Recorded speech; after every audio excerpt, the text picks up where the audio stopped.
আসসালামু আলাইকুম বন্ধুরা, কেমন আছেন সবাই? আশা করছি ইনশাল্লাহ সকলে ভালো আছেন। আজকের ভিডিওতে আমরা গ্রিসের বর্তমান আপডেট নিয়ে কথা বলবো। বর্তমান এম্বাসি ভিসার কি আপডেট আছে, অনেকেই গ্রিস সম্পর্কে জানতে চান, অনেক কিছু আসলে আমাদের তথ্য আমরা দিয়ে থাকি। তার ভিতরে আজকে একটি ভিডিও বানিয়েছি। অবশ্যই আজকে গ্রিস সম্পর্কে আপনাদের মাঝে কিছু তথ্য দেব। রিসেন্টলি আমরা কিছু আপডেট পেয়েছি গ্রিস সম্পর্কে।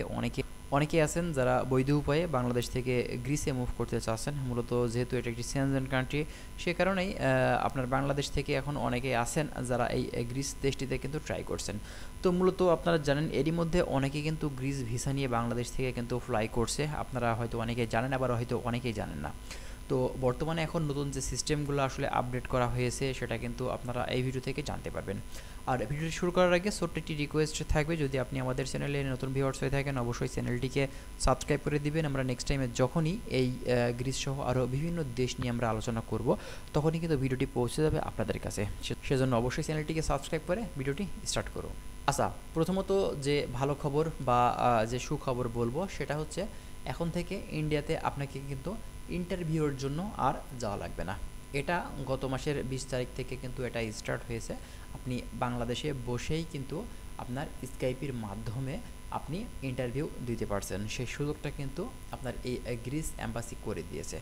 এখন আর কারোর ইন্ডিয়াতে যাওয়ার প্রয়োজন হবে না এই ইন্টারভিউয়ের কারণে। তো এখন অনেকেই বলতে পারেন যে ভাই, এখনও তো অনেক কাজ আছে, যেমনটা মেডিকেলের কাজ আছে, তারপরে ভিসা স্ট্যাম্পিংয়ের একটা কাজ আছে। তো মূলত এই সবগুলোর জন্য কি ইন্ডিয়াতে যাওয়া লাগবে নাকি বাংলাদেশ থেকে হবে? দেখুন, এখন পর্যন্ত আপনার গ্রিস এম্বাসি কোনো মেডিকেল সেন্টার এখন পর্যন্ত সিলেক্ট করেনি। সে কারণেই কিন্তু আপনাকে মেডিকেল করার ক্ষেত্রে ইন্ডিয়াতে অবশ্যই আপনাকে কিন্তু যেতে হবে। এবং এরপরে যখন আপনাকে ভিসা ডেলিভারি দিবে, ভিসা স্ট্যাম্পিং হবে, ওই টাইমেও কিন্তু আপনি যদি মেডিকেল করার পরে যদি বাংলাদেশে চলে আসেন, তাহলে কিন্তু আবারও পুনরায় আপনাকে ইন্ডিয়াতে যাওয়া লাগবে। আর আপনি যদি একবারে সেখান থেকে ইন্টারভিউ দেওয়ার পরে আপনার মেডিকেল করার পরে তারপরে আপনার ভিসাটা একবারে স্ট্যাম্পিং করে আপনি যদি আসেন, তাহলে কিন্তু সব থেকে ভালো হয়।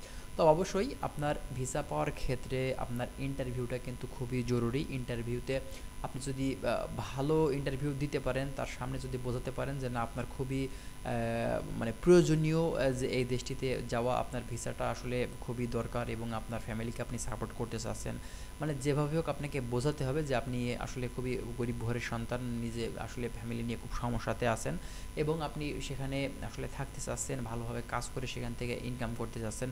মূলত এভাবে যদি ভালোভাবে আপনি বোঝাতে পারেন এবং তাদের যে প্রশ্নগুলো তারা করবে সেই প্রশ্নগুলো যদি ভালোভাবে আপনি উত্তর দিতে পারেন, তো তাহলে অবশ্যই কিন্তু আপনার ভিসা পাওয়ার চান্স কিন্তু 90%। ঠিক আছে? তো এখন কথা হচ্ছে, আপনার মূলত ইন্টারভিউতে কী ধরনের প্রশ্ন করে থাকে। দেখুন, আসলে এই বিষয়টা নিয়ে কথা বলতে গেলে এখন ভিডিওটি অনেক লম্বা হয়ে যাবে। আমরা চেষ্টা করব নেক্সটে আসলে এই বিষয়টা নিয়ে কথা বলতে, যে আপনি ইন্টারভিউতে মূলত গেস ইন্টারভিউতে কী ধরনের প্রশ্ন আপনাকে করবে। ঠিক আছে? তো এই বিষয়গুলো নিয়ে আমরা কথা বলবো। তো এরই সাথে আরও বেশ কিছু কথা, সেটা হচ্ছে মেডিকেলের যে বিষয়টা, মেডিকেল সেন্টারটা এখনও যেহেতু বাংলাদেশে স্টার্ট হয়নি, সে কারণেই এখন আপনার মেডিকেল করার ক্ষেত্রে আপনাকে কিন্তু ইন্ডিয়াতে যাওয়া লাগবে। তাছাড়া আপনি সব কিছুই বাংলাদেশ থেকে কিন্তু করতে পারছেন। এক কথাতে আপনার সমস্ত কার্যক্রম শুধুমাত্র আপনার ইন্টারভিউ বাদবাকি কার্যক্রমগুলো কিন্তু আপনাকে ইন্ডিয়ায় গিয়ে করা লাগবে এবং আপনি বাংলাদেশে বসে ইন্টারভিউটা দিতে পারছেন। মানে নতুন একটা আসলে সুযোগ করে দিয়েছে তারা, এক কথাতে। ঠিক আছে? তো যাই হোক, আশা করছি আপনারা বুঝতে পারছেন। আর যদি কোনো কিছু জানতে চান অবশ্যই আপনারা কমেন্ট করবেন। আমরা চেষ্টা করব গ্রিস সম্পর্কে আরও বিভিন্ন ধরনের তথ্য আপনাদেরকে দিয়ে কিন্তু হেল্প করার।